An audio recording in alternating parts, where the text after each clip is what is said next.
Hey, welcome back, my friend. My name is Danny Dumas, and this is the Earn Your Title podcast. If you could rewind time 47 years ago, I was a little boy in the 80s, and once a year, my mom would take me to the doctor's office.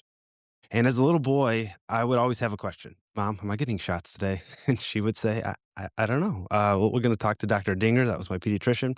And, I dreaded it a little bit, but I'd get in there and, every couple of years I get a couple shots and life was good. No worries. And if I asked my mom why I was getting a shot, she would tell me they're vaccines and it was to keep us safe and that, Dr. Dinger thought that was a good thing.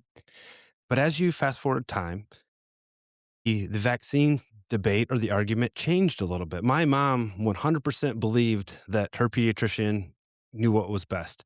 And around 2005 ish, I think there was a change in the world where there was some doubt on vaccines. Jenny McCarthy was one of the big celebrities who thought that maybe her son's autism was linked to vaccines. And then fast forward to the 2020, and we have COVID, and they develop a vaccine in a year. And I'm a fireman, I'm a paramedic, and I was right in the middle of that. And we're getting this information like this disease is going to kill us. We gotta do something. And then within a year, there was a vaccine. And being part of the medical community, I think we failed society a little bit in just the way we rolled things out because we were making it up. I remember in a meeting trying to figure out how we're going to take care of the whole county when half of our first responders were sick or potentially dead. We have now this stigma and it's political and it's business on vaccines. And I wanted to give you some insight. So I have my friend, Dr. Myers on. He is an expert in vaccines. He's going to share us, hopefully some common sense, taking some of the politics out of it or explaining where it came from. So Dr. Myers, could you tell me, how you got into vaccines and why you think this is important, and why you wrote a book about it? So I wrote the book, The Vaccine Bible, to fill a void in the space where there's a lot of vaccine misinformation. I want to pick up a couple of themes that you laid out there in your own story. There was a time, let's say pre-internet, when people completely trusted their doctor's advice. People didn't consider themselves to be the subject matter expert through the internet.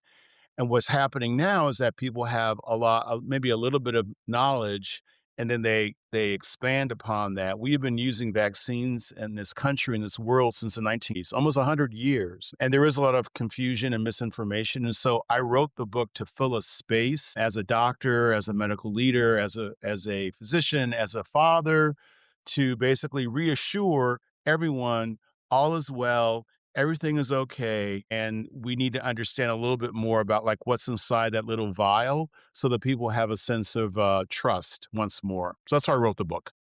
I'll ask you, what is the one thing that you are talking about consistently that you think people get wrong or misunderstand when it comes to vaccines in general? And then maybe we'll break down the big ones that are more worrisome and some of the new ones. What is that thing you're telling them every single day that it's wrong? The common knowledge on the internet is wrong.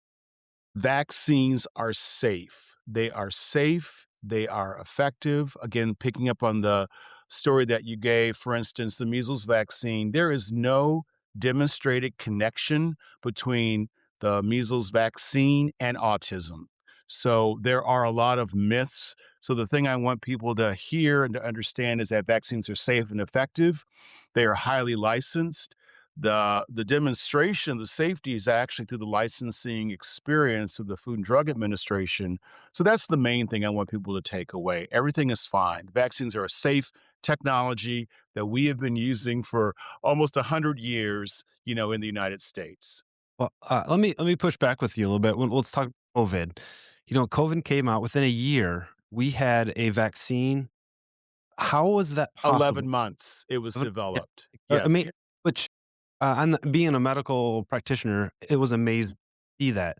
But I could totally understand someone saying, "Wait, we have vaccines for measles." I mean, who knows how long that took? I don't know the data on that, but 11 months seems so fast. And Yes. how possibly know that there aren't long-term side effects from a vaccine that's produced in 11 months? And I think that's where some of the mistrust is. Like, there's no way you could know. How do we know that that is safe? So there are two or three things that people should understand about the development of the COVID-19 vaccine specifically. It did take 11 months, and it does seem fast. It was the fastest developed vaccine in human history. Prior to that, the fastest had been the measles, mumps, and rubella vaccines in the 60s. There are a couple reasons why the COVID vaccines were developed very quickly. First of all, the entire world's attention, I mean, the entire scientific community was focused on this one problem. How do we develop a safe and effective vaccine as quickly as possible? So you have millions of people thinking about working on experimenting with this. The other is actually, and I don't want to get too much in the weeds here, but the basic principle about how vaccines work is that we have this amazing immune system. And what vaccines do is that they teach the immune system without causing the illness how to recognize a germ should the germ infect the person at some point in the future. That that little piece of information is called the antigen. In some cases, it's a weakened part of the actual germ. In the case of COVID, it was developed in a completely new way through something called messenger RNA technology, which essentially helps the body to develop these little antigens that the body recognizes and attacks. The approvals went through the FDA as they normally do. These were emergency use authorizations, and the responses and the safety profiles were monitored and continue to be monitored.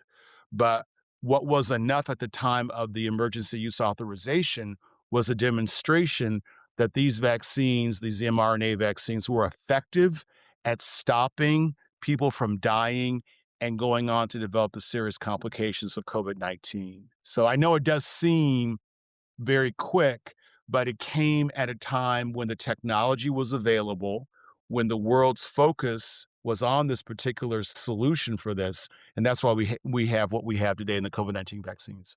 Yeah, I think it does show the power of cooperation. Have you watched the movie Project Mayday or Mary?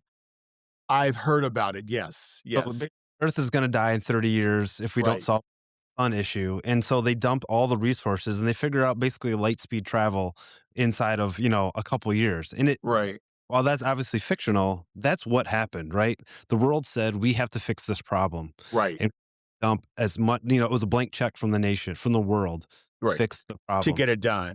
Yeah. Or we can look at Artemis 2 that just happened. I mean, this great experience that we just recently had going the furthest we've ever gone in human history with regard to space flight.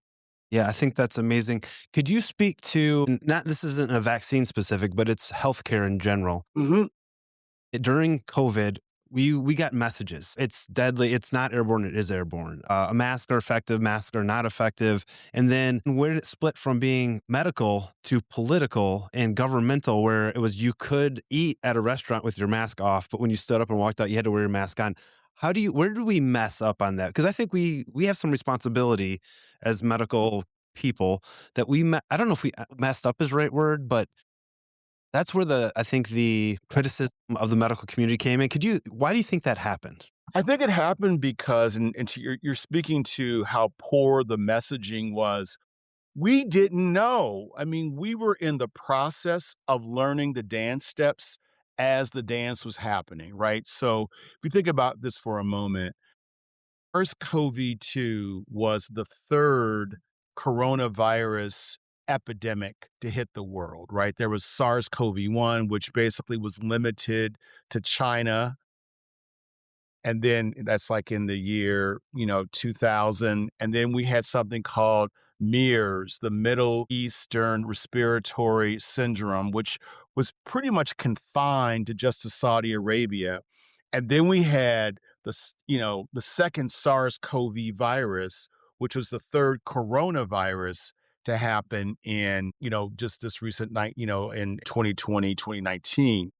We didn't have enough information yet about the biology of the virus, how it would actually affect human populations. What we did know is how respiratory viruses of this nature, like the flu pandemic of 1918, literally killed millions of people. And so basically, we took a playbook from maybe an old horrible experience 100 years ago in 1918 and tried to actually overlay that on top of a respiratory pandemic that we were still learning about, right? And to your point, which you started with, we didn't message that correctly. We didn't explain that to people. And then people started getting hold of this. And then it's like you've got kids, it's like the game of telephone. So Yeah. you start in one part of the room and you say something, and by the time it gets over here, it's something completely different. So I don't know if that's a good explanation, but we live in a world also where people not only have access to information quickly, they're very quick to form opinions and judgments without the proper context, and then things become politicized, and partisanship kind of seeps into all of that. So that's kind of my explanation of what happened in COVID-19. Yeah, and what I try to tell people, and my granddaddy was a physician, and he told me, he's like, "You know what, Danny? I don't do medicine, I practice." Yeah, And it practice, and I don't think most people get to see medicine and science that it is not static. For instance, right. in 1998, I took my first medical class as a medical first responder. Then I went to EMT school and then to paramedic school. And there was if you could make it a religion, this would be in the 10 commandments. Thou shalt hold C-spine. I don't know if you had emergency medicine. I'm sure you did when you go through medical school. Did, yeah. LC spine. If it was an auto fit, if you were doing a scenario of a car accident and I grab someone's head, that just means hold their head so their cervical spine doesn't move. If I scratch my nose and let go, auto fail. Literally, like, you could fail out of the class because you scratched your nose.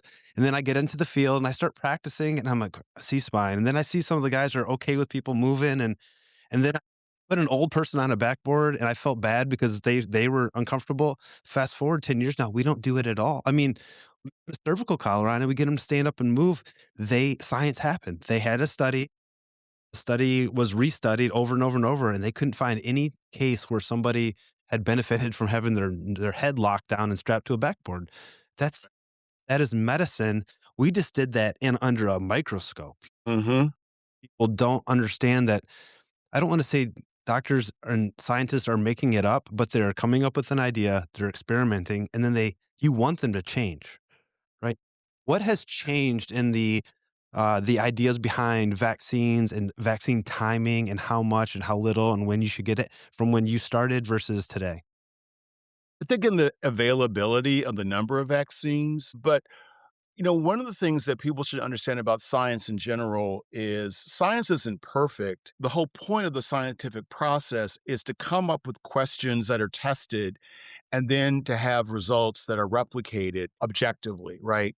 And so I think the thing that's changed most for me, at least, I'm an old guy now. I just came back from my 45th college reunion, which I cannot believe. I've been out of college for half a century, but it is the amount of technology and how rapidly things are coming at us. I mean, AI, the advances in genetics, and in the vaccine space, the ways in which we're so quickly able to develop these antigens. The whole thing with messenger RNA technology, which is basically a way we don't have to like use, I don't know, whole eggs or animal cells. We can actually use the information that the virus presents and use that as a means to develop the technology needed to keep people safe. I think the other advance has been our understanding of the complexities of the immune system and just all the ways in which our bodies are naturally able to protect us from a world of terrible diseases and germs out there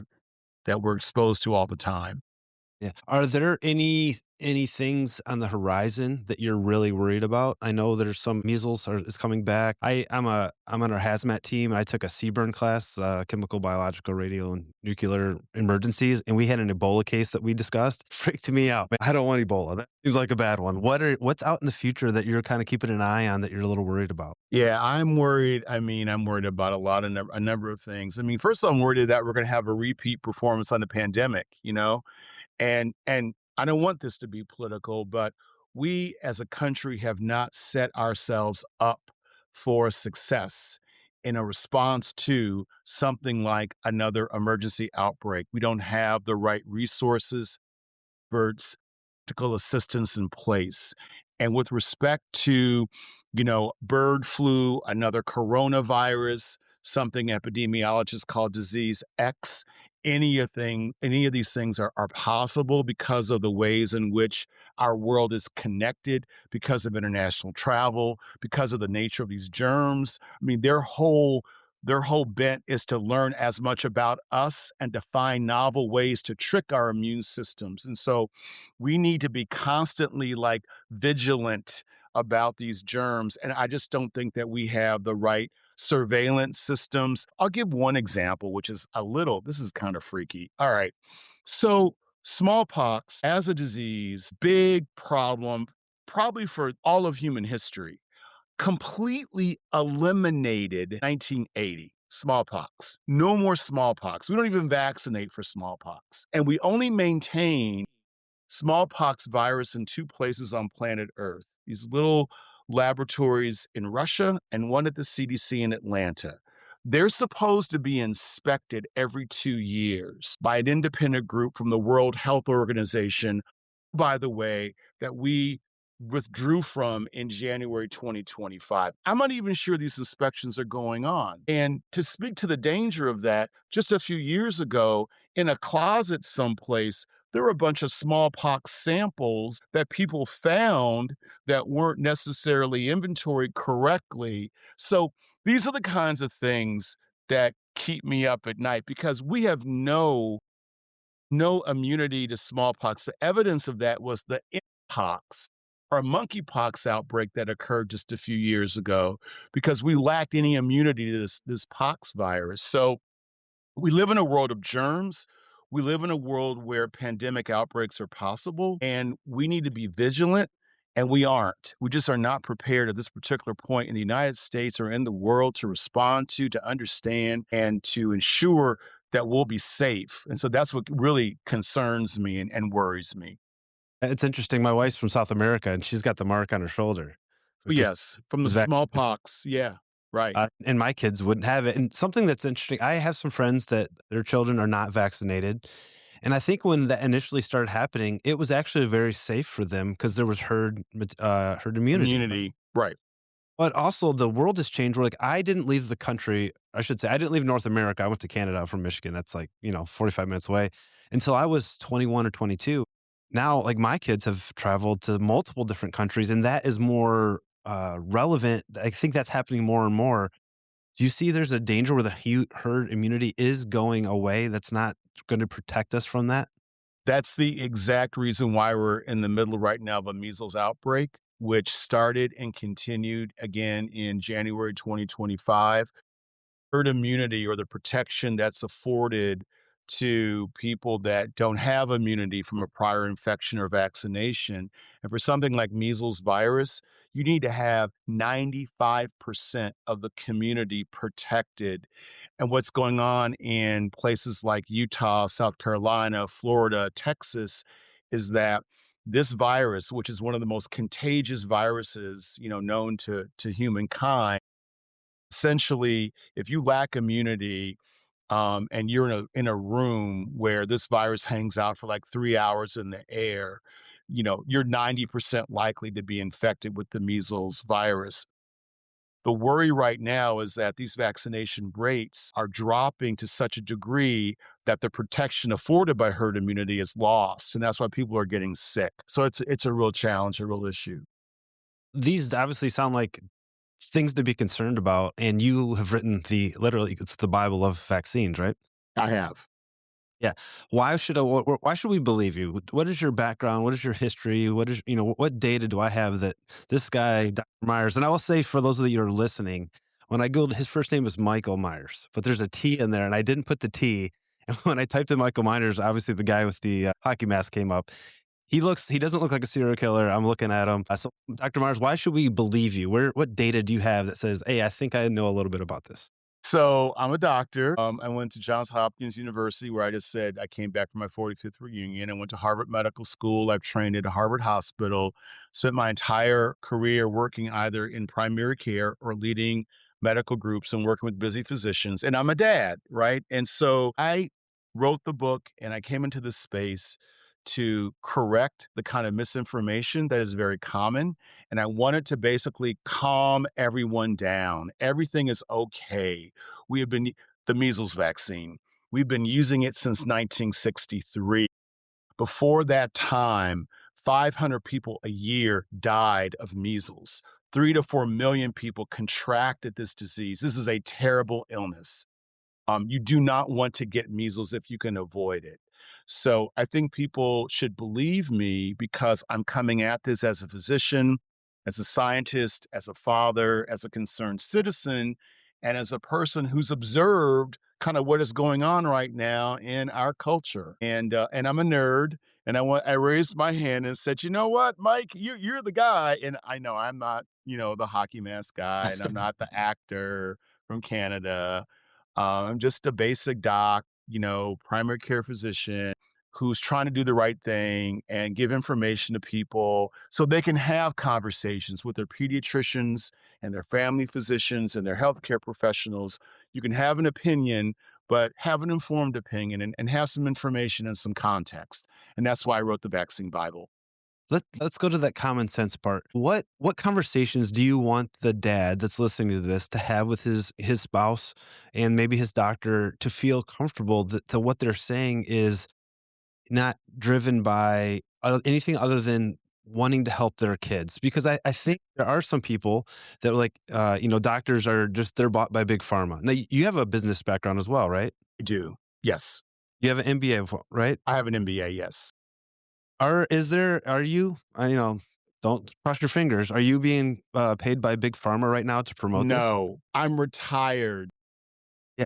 Well, something and I actually really dislike this. I worked at a hospital before, I was a fireman, and the amount of people like, "Yeah, these doctors, they're just trying to make money." I'm like, "If they wanted to go make money, they would have not picked being a doctor." Now, Well, I'm sure first of all, don't go into primary care pediatrics. Okay, let me just say that. Okay, surgery, but I'm sure you weren't allowed to go as a Michael Myers as a plastic surgeon, right? no. That's not I mean, doctors do well, but there's no way they give up their entire 20s and half of their 30s to go get paid off by big pharma. They want to help people. Meet a doctor that doesn't want to help somebody, and they're probably a terrible doctor anyways. So it's not the money thing. So give the guys that are listening, what questions should you be asking? Is there a way to, it's like we wanted to spread out our vaccines so they were not getting 7 shots. Like it just seemed like a lot. Is that logical? Give the conversations so you can make good common sense decisions. So the first thing I would say to the dads out there is that no, the doctors that you're meeting, the pediatricians, the family physicians, this is going to sound really corny, but they went into this profession because they really care about helping people and they really want to help your children. Every pediatrician, every family doc, usually is a parent themselves often, and, we're all on the same page here, right? We all want to make sure that I think the very basic core requirement of us as parents is to ensure the safety of our children. No pediatrician, no family physician would ever do anything to intentionally harm any child or any person. So that's the first thing people should understand. Doctors are in this business because they really care about people and they want to help people, right? Particularly in the use of something like vaccines, something that your mom, as you said at the beginning of this, felt completely fine with. And to be honest, there hasn't been that much change in the vaccine world since your mom gave you that advice and she trusted her own pediatrician. So that's the first thing to kind of understand. And you're right, in the United States, by the time an American child reaches the age of 6, they will have been vaccinated against 16 different infectious diseases, probably about 32 shots over many office visits. That's a lot. That's a lot of shots. But the diseases they're protected against are really terrible illnesses. One of the ironies of vaccines today is that they've done such a good job at ridding the world of these terrible diseases like paralytic polio or brain-induced encephalitis or, the kind of sore throat you'd get from diphtheria that would suffocate a child or the whooping cough that you would actually experience. They've done such a good job at that, that we do not understand. We have not, our lived experience as a culture isn't around that particular experience. And so even though these 16 illnesses that are prevented by vaccines for your kid that's about to turn 6 seem like a lot, they are preventing the kid from getting these horrible experiences. And again, the way that we lessen the burden of that is by combining some of these into single vaccines and then, understanding how the immune system works. The conversations about splitting out a vaccine or timing it or the intervals, these are important questions and they can be done and they should be addressed with your pediatrician, your family doc, your healthcare professional. That's where I would probably put that conversation. But I would say that this is not an uncommon concern. And most people, most doctors are very used to having these conversations and understanding that people are overwhelmed with these decisions. But let me go back to what I said before. These vaccines are safe. They have been tested in this way as combination vaccines. So, for instance, very common to get a measles, mumps, rubella vaccine or a diphtheria, tetanus, acellular pertussis vaccine. These are examples of combination vaccines. They've been tested, they've been studied, they can be given safely, and they'll protect you against, 3 or 6 or 7 different illnesses in one shot. To subdivide those out and give those over time is a real challenge. Yeah. I think from my perspective, I think there's a lot of people that don't think of things through either cost benefit. At work, I would call it a risk benefit. We go into burning buildings because the benefit is you might be in there, and Huge. that's my that's my risk I'm willing to take. And they don't do that with some of these diseases because they don't know anybody with polio, right? They've never met them because they died young because they got it, right? So they I met some lady, her son had the whooping cough, which was called the 100-day cough, and Mhm. the class together, and she felt terrible. She's like, I didn't get a vaccine and I felt terrible.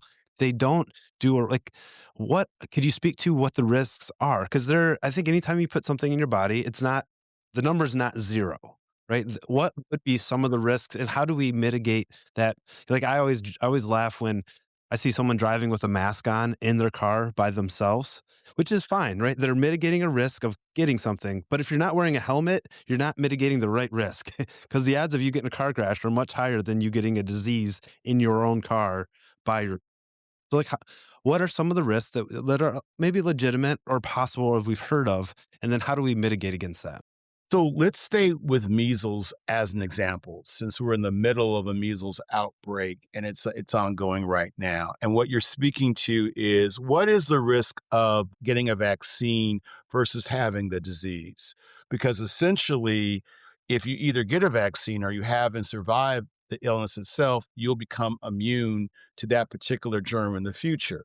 So people should understand that let's think about the world before the measles vaccine was developed in 1963. As I said before, 3 to 4 million Americans developed a case of measles. From that, probably, I don't know, there were about 50,000 hospitalizations and 500 people would die a year. Okay. The measles vaccine comes, it's now being used all over the world. Billions of doses have been given. Literally, the measles vaccine has caused zero, and I mean zero deaths when it's been given to healthy individuals. All right. So that's something people should understand. You're talking about if you get the measles infection before vaccines were developed, 500 people dying, over a year now, with the vaccine, 0 people dying. So that's kind of one stark illustration. Vaccine risk and infection risk are not equivalent.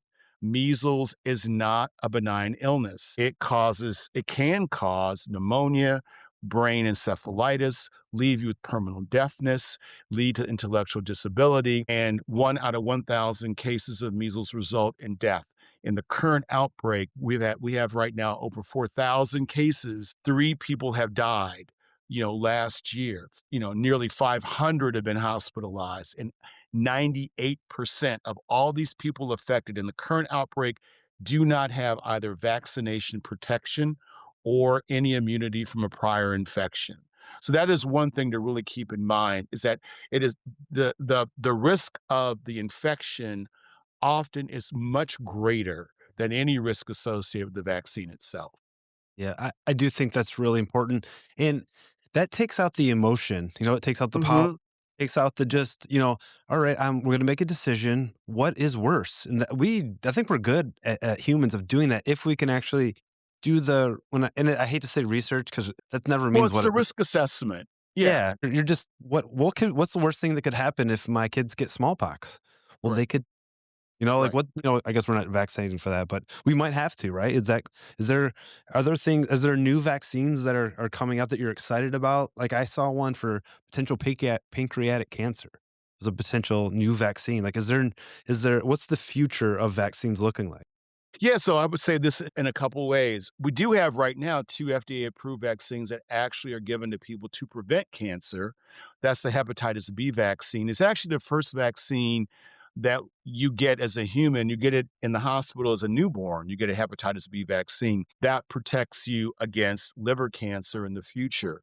The other cancer preventing vaccine that kids between 9 and 11 is to prevent human papillomavirus. Human papillomavirus, the vaccine's called Gardasil, protects people against cervical cancer, throat cancer, other types of cancer caused by viruses. So more and more, we're going to start seeing vaccines. We're using right now tuberculosis vaccine in a weird way where it's infused into the bladder to actually treat bladder cancer because what it does is that it essentially elicits an immune response in the bladder that kill all the bladder tumor cells. So we're going to start seeing vaccines more and more used as a cancer therapy in what's called immunotherapy. And also, as I said, with COVID-19, the arrival of messenger RNA as a new technology is going to allow a lot more and a lot quicker development of these vaccine related solutions for these illnesses like cancer, immune disease, et cetera. So it's kind of an exciting time right now in the space of vaccines for uses that may have nothing to do with infectious disease protection, but in other types of treatments. That is fascinating. I think technology is. I'm a big fan. I think it's exciting. Why deprive yourself? Is there anything that I haven't asked that I should? Where to find the book? Yeah, where do we find the book? So The right vaccine. now, you can go right on Amazon or Barnes& and Noble or a bookshop, or you could go to my website, which is, www.drmikemyers.com, DrMikemyers. The book drops on July 28th, but you can pre-order the book, and the book actually is really it's a reference book, for a person. I wrote it for a general audience, for people that have really no science background at all and may even be vaccine skeptic. How could you not be? But like a good recipe book, you just go straight to measles or you go straight to influenza or whatever you want to read about. And I will give you in 3 or 4 pages very quick information about the vaccine, how it's made, its side effect profile, the disease that it protects you against, the cultural context, the bottom line. And these are facts and context that you can bring to your doctor, have a conversation. So that's the one thing I would say that you haven't asked me. So anyway, That's good, and I will link all that. I'll make sure I get with your team. We'll get all those great. links. But Dr. Myers, this has been a fantastic conversation. You need to put some thought into it. Take the emotions out of it. Let's make good logical decisions, good risk based decisions. I appreciate you listening to the podcast. My name is Danny Dumas, and I will talk to you later.